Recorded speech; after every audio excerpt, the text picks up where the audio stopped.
Welcome back to another episode of Time Out with the Sports Doctor podcast, where life, sports, and medicine intersects. We are glad that you are part of this growing community where we strive to help you strengthen your mindset, help you grow your assets, and help you achieve whatever level of success that you want for your life. Go to our website at Dr.Derrick, thesportsdoctor.com, where you can find all the latest content, and you can also follow us on our social media channels. Now, let's get into this episode.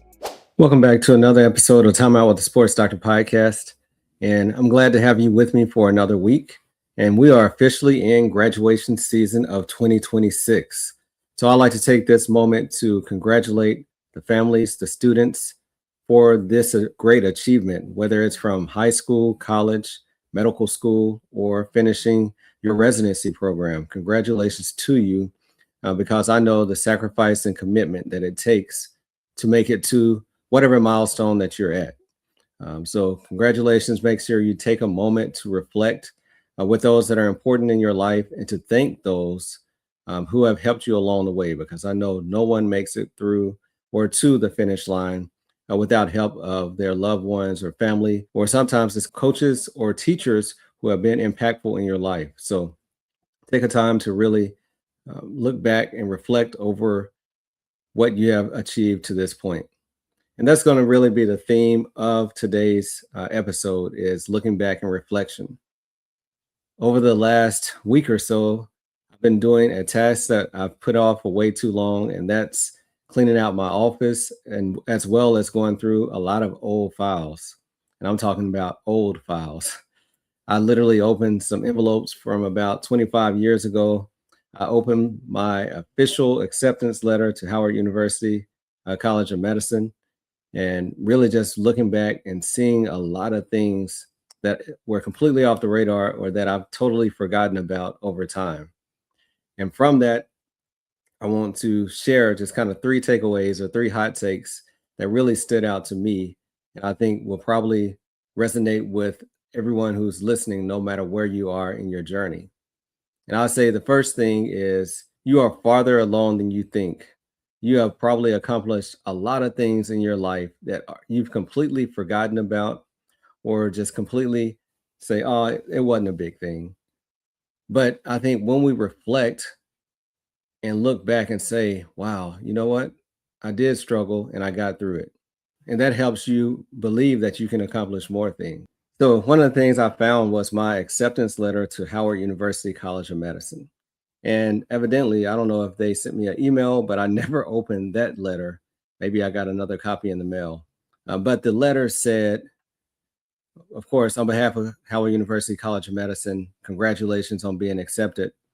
But it said, your interviewer was quite impressed and stated, this candidate is an impressive person who will make a caring and competent physician. He has the drive to succeed. So I think, evidently whatever I did in my interview conveyed kind of my real self, because one of the main things about me has been, and about my journey, has been resilience, and has been really just having a desire to succeed. And I think that's one of the main things that keeps me going, even when I have setbacks. I can remember my interview like it was yesterday with Dr. Cynthia Abrams.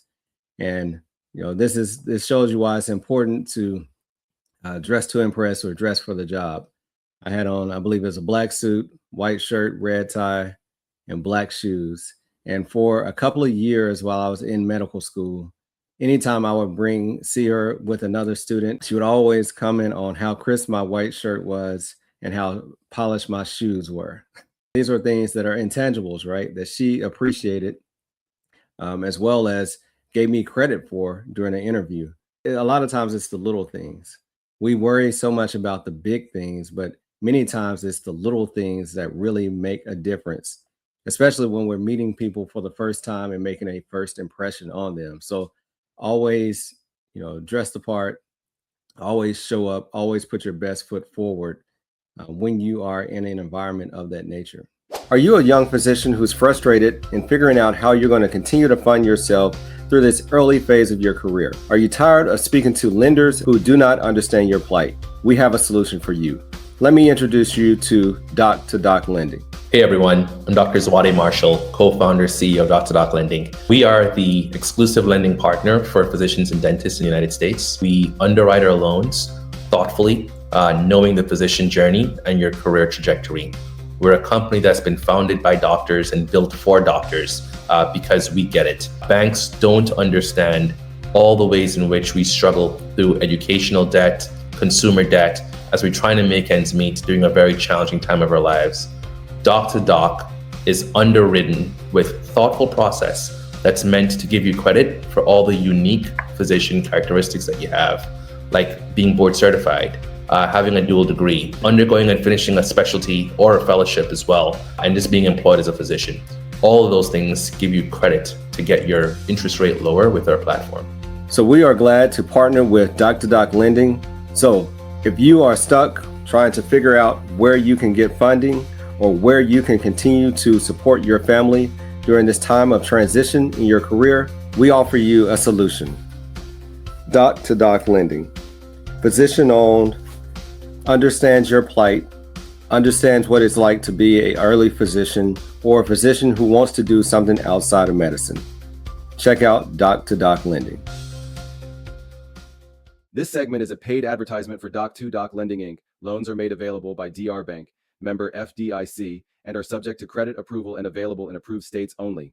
Representative APRs for Doc2Doc range from 9.99% to 26.99%. Terms and conditions available at doc2doclending.com. One of the other things, really just going across how much student debt that I had to take on to get into medical school and to matriculate to become a doctor, and how much interest has grown over time on that debt.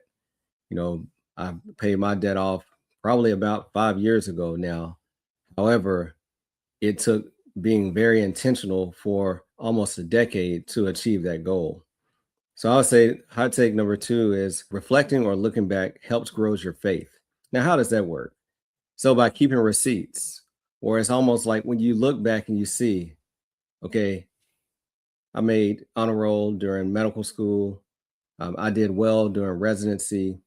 I got this award that I forgot about. I got this scholarship. Okay, now I'm up against another financial challenge.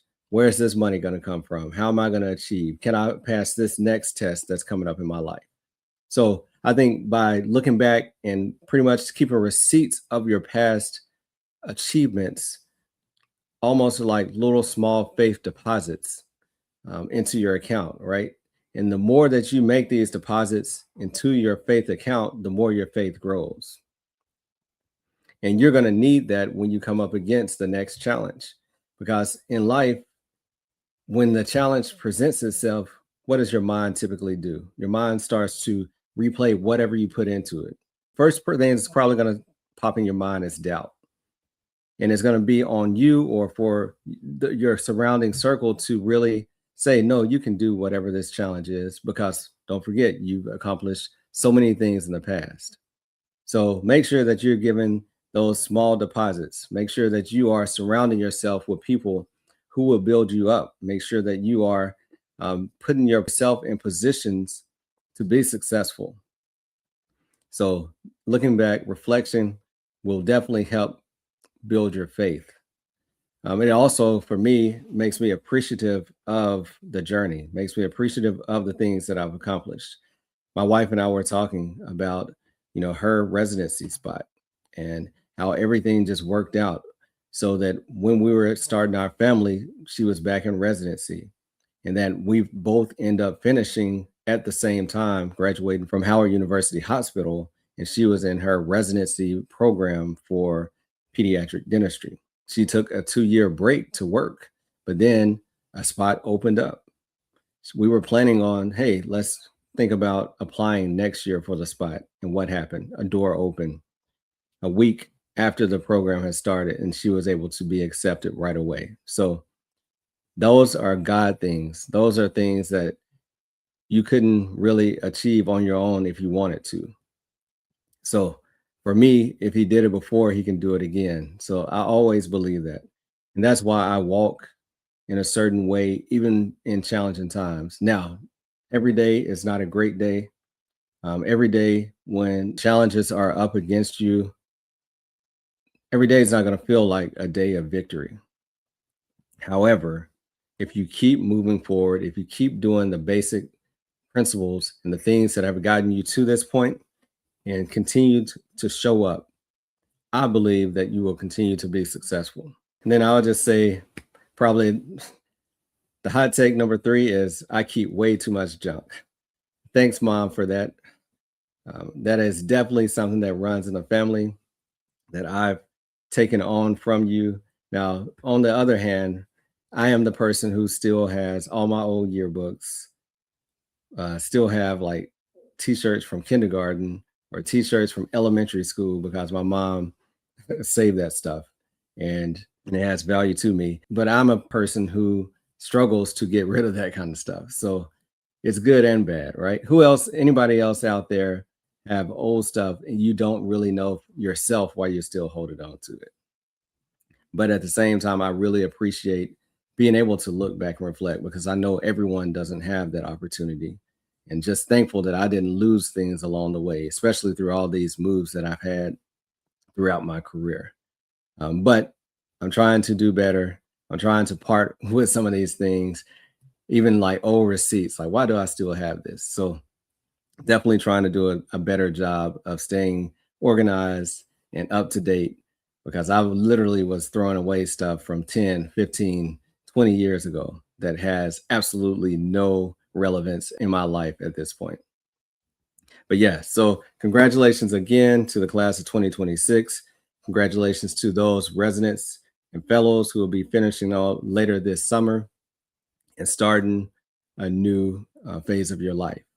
So many times you feel like you made it to the finish line, but it is really just a new start line. However, take some time to pause, take some time to appreciate those who have been in the journey along with you, and congratulations on your achievements. Be blessed, and I'm glad that you are continuing to be with this community as we continue to grow, as we continue to try to help strengthen your mindset, help you grow your assets, and help you achieve whatever level of success you want to achieve for your life. Be blessed. Thank you for continuing to support this podcast. If you enjoyed this episode, then please leave a 5-star review. And if you haven't done so, subscribe so you continue to get the updated episodes. Until later, peace. Hey, time out with the sports doc. Keep our head right in the game. We ain't never stopping. You are now tuned in. Trust you don't want to miss. This is where life, sports, and medicine